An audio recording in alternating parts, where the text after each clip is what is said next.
What's going on, everybody? Vernon here. And if you are a person who applied to the Amazon Influencer Program and now you need to submit 3 videos to be applied so you can start getting on-site commissions, this is the video for you. We're gonna dive right into this, so let's get to it. So I'm not gonna sit here and act like that everything was perfect when I first applied to the program. I got rejected and it hurt. And the main reason for me creating this video is because I see so many people getting stuck and I don't want people to stay there. So why not do this? So one of the first things that I did was when I got my videos, and Amazon is not clear or explicit with exactly what they're looking for, but I figured out a lot of key components what they do look for. So one of the first things that I figured out was what is going on in your background.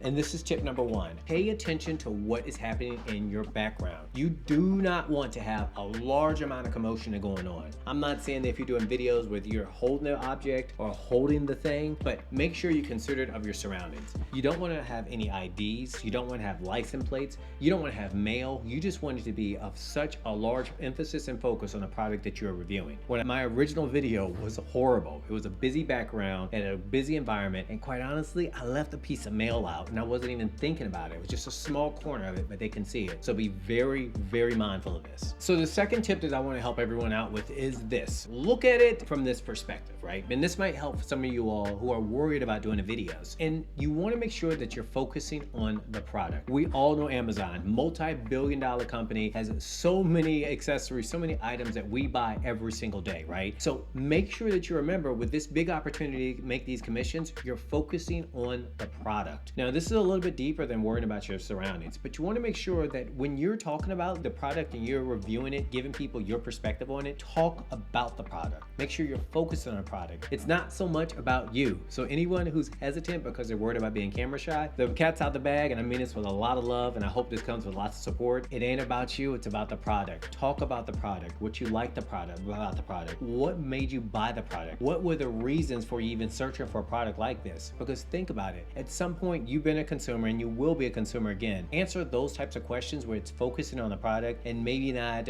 your crazy background. Talk about what influences buying decision for you. Talk about how you use it in your everyday life or every so often, but make sure you're focusing on the product. These first couple of tips are super simple to do. In fact, all 3 of them are really simple to do, but we're just working on getting you approved. And so this third tip is one that I want you to really pay attention to. Make sure that the audio is clear. Make sure that your video is sharp. We have these beautiful things called cell phones. They do a great job of picking up your voice. They do a great job of recording video. Don't overcomplicate this. Literally get your cell phone, set up a nice convenient area or comfortable area, even if you have to use a tripod or some sort of mount, but make sure that your audio and video are clear. I cannot tell you how many videos I look at and I'm paying attention to in our group, and we're watching these things and trying to give everybody as many clues and pointers, and then we can't hear people, or sometimes if the camera's a little fuzzy. It seems really simple, but this is about showcasing that product, but you want to make sure that if they can see the product, they can understand the product is, they need to hear what you're saying. It sounds simple. Maybe invest in a simple mic